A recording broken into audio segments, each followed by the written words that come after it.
আগামীতে রাষ্ট্র ক্ষমতায় গেলে বিশেষ চাহিদা সম্পন্ন মানুষদের অর্থনৈতিকভাবে স্বাবলম্বী করার পাশাপাশি তাদের মর্যাদার পরিবেশ নিশ্চিত করার অঙ্গীকার করেছেন বিএনপির ভারপ্রাপ্ত চেয়ারম্যান তারেক রহমান। শনিবার বিকালে এক মতবিনিময় সভায় কথা বলেন তিনি। বলেন, প্রতিবন্ধী ব্যক্তিদের জন্য স্বতন্ত্র অধিদপ্তর করার পাশাপাশি চিকিৎসা, শিক্ষা ও চাকরিতে উপযোগী পরিবেশ নিশ্চিত করার চেষ্টা করবে বিএনপি।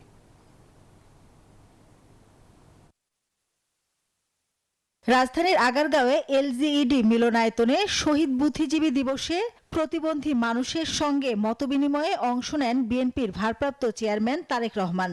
এ সময় দেশের বিভিন্ন প্রান্ত থেকে আসা ১৫০ শতাধিক প্রতিবন্ধী ব্যক্তি দৈনন্দিন জীবনের নানা প্রতিবন্ধকতার অভিজ্ঞতাগুলো তুলে ধরেন। কোঠা ব্যবস্থা যেন আমাদের সাথে আলোচনা করে প্রতিবন্ধী মানুষদের চাহিদা অনুসারে কোটার পার্সেন্টেজ ঠিক করা হয়।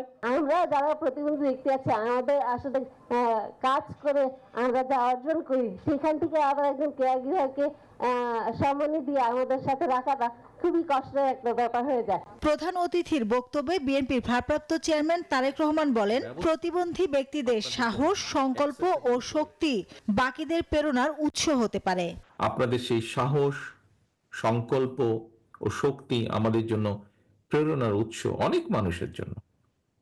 এটি আমাদের উদ্বুদ্ধ করে একটি সাম্য, মানবিক মর্যাদা এবং সামাজিক সুবিচারের ভিত্তিতে অন্তর্ভুক্তিমূলক একটা বৈষম্যহীন বাংলাদেশ গড়ে তোলার লক্ষ্যে কাজ চালিয়ে যেতে। বিগত ১৬ বছরে সব ধরনের নাগরিক অধিকার কেড়ে নেওয়া হয় অভিযোগ করে বিএনপির ভারপ্রাপ্ত চেয়ারম্যান বলেন, প্রতিবন্ধী মানুষও তার ব্যতিক্রম নন। গত ১৬ বছর ধরে আমরা এমন একটি বাংলাদেশে বসবাস করেছি যেখানে আমাদের প্রাপ্য নাগরিক অধিকার বা স্বাধীনতা একে একে কেড়ে নেওয়া হয়েছে। সমাজের প্রতিটি শ্রেণী ও পেশার মানুষ রাষ্ট্রীয় সহায়তা থেকে হয়েছেন বঞ্চিত, এবং আপনারাও তার ব্যতিক্রম নন। এর ফলে আপনাদের জীবনের মান উন্নয়ন প্রয়োজনীয় পদক্ষেপ গ্রহণ করা হয়নি, যা ব্যক্তিগতভাবে আমি অনুভব করি। তারেক রহমান বলেন, আগামীতে বিএনপি রাষ্ট্র পরিচালনার দায়িত্ব পেলে প্রতিবন্ধী ব্যক্তিদের সকল প্রতিবন্ধকতা দূর করার ব্যবস্থা নেবে।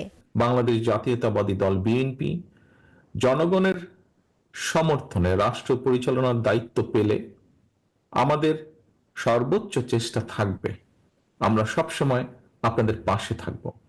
আমি বিশ্বাস করি আপনারা কেউ প্রতিবন্ধী নন, বরং আপনারা সকলে বিশেষভাবে সক্ষম নাগরিক। আপনাদের প্রত্যেকের রয়েছে অসীম সক্ষমতা। বিশেষ চাহিদা সম্পন্ন ব্যক্তিদের জন্য একটি মর্যাদাপূর্ণ, সক্ষম ও সমৃদ্ধ সমাজ গড়তে বিএনপি বদ্ধপরিকর বলেও জানান বিএনপির ভারপ্রাপ্ত চেয়ারম্যান। মাসুদ আল আমনী, নিউজ 24, ঢাকা।